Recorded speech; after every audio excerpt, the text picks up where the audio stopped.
আচ্ছা, আপনি একটা বিষয় কি কখনো খেয়াল করেছেন? হ্যাঁ, আমি আপনাকে বলছি। এই বিষয়টা আপনি কি কখনো মাইন্ডের মধ্যে খেয়াল করেছেন যে রাস্তা দিয়ে চলার সময় গ্রামের অলিগলিতে, শহরের বিভিন্ন লেনে, বিভিন্ন রোডে বড় বড় সাইনবোর্ড দিয়ে একটা রাজনৈতিক পার্টি আরেকটা রাজনৈতিক পার্টিকে বদনাম করছে এবং তার নামে অনেক খারাপ কিছু শুনিয়ে যাচ্ছে। আমি এই কথাটা এই কারণে আপনাকে বলতে চাচ্ছি, কারণ যখন কোনো কিছু মাথা উঁচু করে দাঁড়াতে যাবে, কোনো ব্যক্তি, কোনো মানুষ, কোনো রাজনৈতিক কন্ডিশন, কোনো বিজনেস, কোনো কোম্পানি, যাই হোক না কেন, তার বদনাম করার জন্য তার লেভেলে যারা নিচু স্থানে রয়েছে তারা কিন্তু তাকে বদনাম করবে।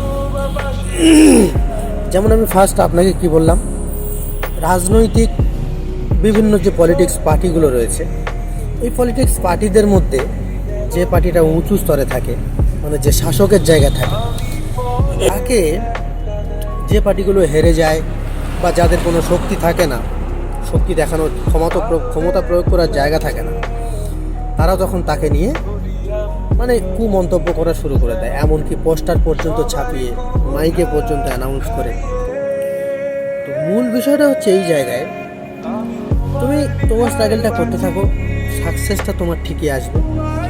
আর সাকসেস চলে আসার পর যদি দেখো যে তোমার পিছনে কেউ হাজারটা মন্তব্য করছে তোমাকে নিয়ে, তখন তুমি নিজেকে মানে ছোট ভেবো না যে ও আমাকে নিয়ে এই খারাপ বিষয়টা বলে বসলো বা আমাকে খারাপ কথা বললো, তো আমার মনে হয় এই জায়গা থেকে সরে আসাটা উচিত। বাট এটা কখনো করা ঠিক না। এটা এই কারণে করা ঠিক না যে তোমার থেকে নিচু স্থানে থাকবে সে প্রত্যেকটা মুহূর্ত চাইবে তোমাকে বদনাম করে বা তোমাকে খারাপ কিছু বলে তোমাকে সেখান থেকে সরিয়ে নিয়ে আসা। আর তুমি যদি সরে গেলে তো তাহলে তুমি হেরে গেলে।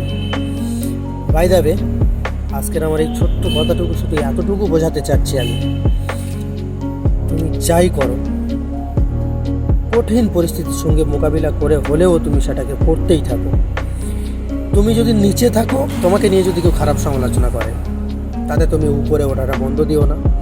আর যদি অনেক কঠিন পরিশ্রম করার পর তুমি উপরের স্থানে যদি যাও, তো নিচের স্থান থেকে তোমাকে নিয়ে যে ভালো খারাপ কমেন্টসগুলো করবে তার উপরে ডিপেন্ড করে তুমি সেখান থেকে আবার নিচে নেমে আসতে চাও না।